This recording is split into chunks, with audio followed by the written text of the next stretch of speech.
Buckle up, ladies and gents. It's time for another Exodus episode.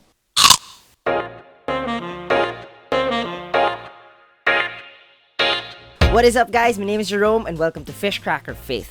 Have you guys ever wondered why the Israelites had to wander around the desert for 40 years? Some Bible critics point out that the journey between Egypt to Israel, even on foot, would take about a month, not 40 years. So why is that? Let me take you to the book of Numbers, the most overlooked book in the Pentateuch. The book of Numbers contains the story of the 12 spies sent by God to the Promised Land. It was a surveillance op, a recon mission. They were sent to check the land and to check the occupants of the land. When they came back, they had two things to say. The land was awesome, and the people were awesome.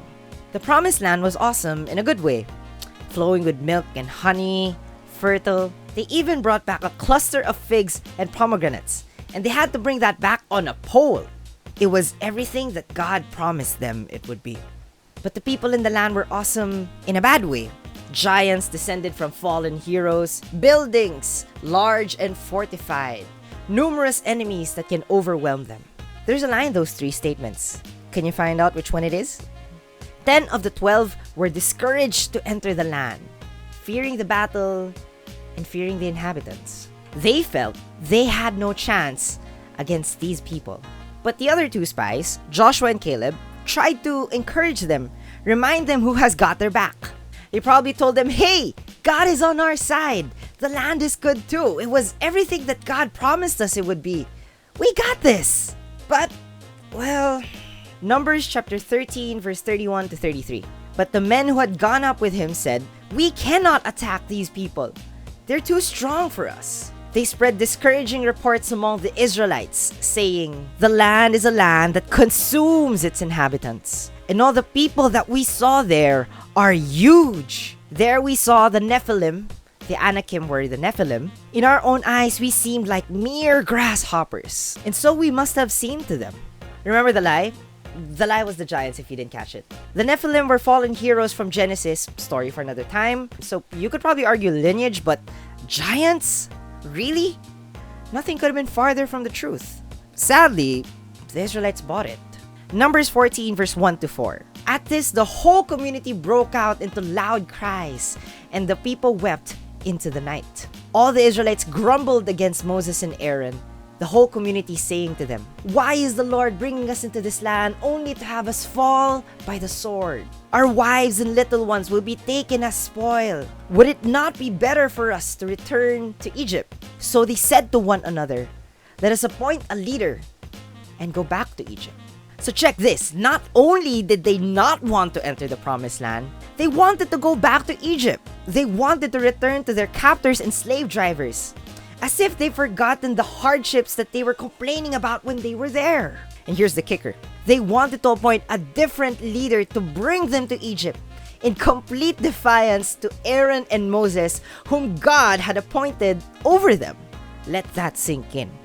Instead of trusting in God, who split the sea, sent manna down from heaven, delivered water from a rock, and freed them from the Egyptians, they chose to trust in their fear and march back into their easy life in Egypt.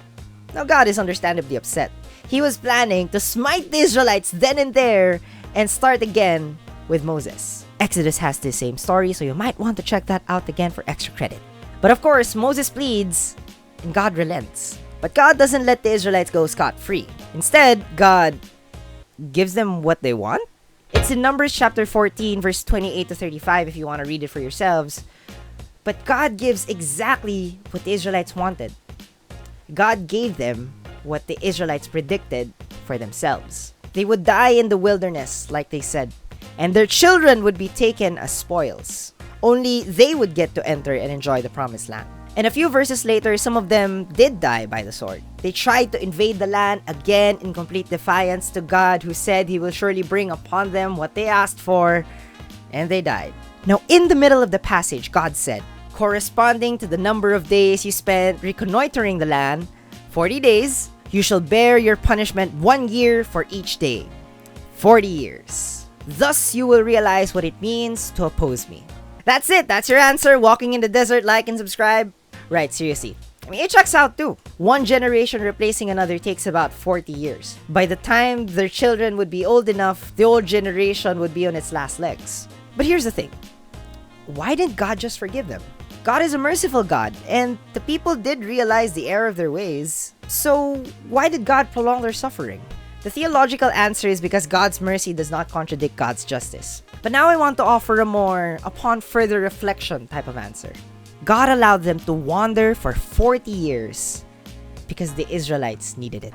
The biggest mistake the Israelites ever did against God was not to trust in God's promise and provision.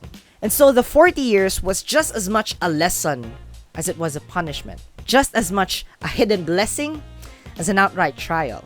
For their lack of trust, God is going to teach them to trust. Because check this out. In those 40 years, God never let them wander alone. In fact, God journeyed with them, even through the ups and downs of the community. The manna and the quail never stopped coming. In fact, it only stopped coming once they entered the promised land 40 years later. When they were thirsty, God provided by having Moses speak to a rock. Moses disobeyed God and struck the rock instead of speaking to it, which is a story for another time. But the water still flowed.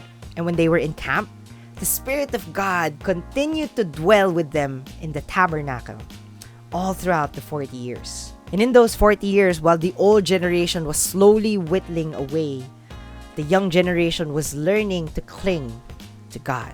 They were learning to trust in God and His statutes. They were striving to follow God. And sure, while some of those methods are questionable in today's standards, Numbers 25 if you're curious, it was still an attempt of their culture to follow God as closely as possible.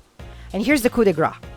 Even when someone was plotting evil against them, God protected the Israelites. Balaam was a pagan prophet hired by a pagan king to put a curse upon the Israelites. But God protected the Israelites by not only preventing Balaam to utter even a single curse against them, but also prodding him to bless the Israelites instead.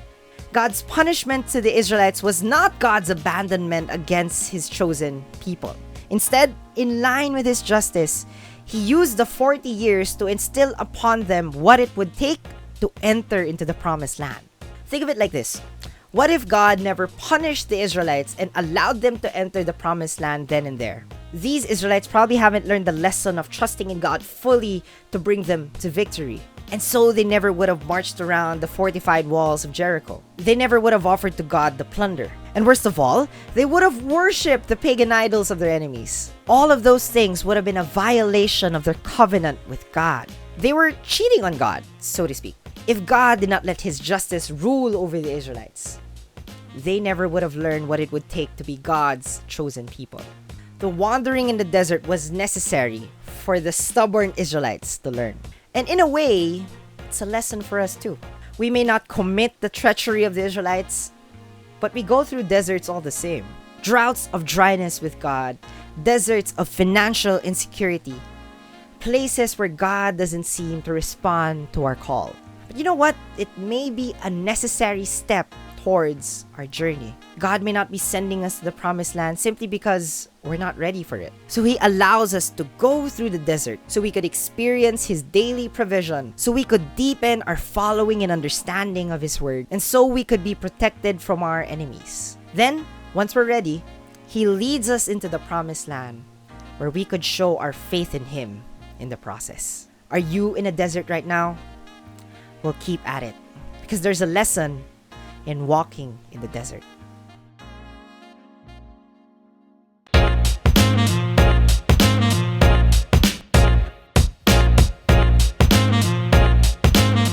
I remember saying that God punished the Israelites by giving them what they want. Now that's a story for another time.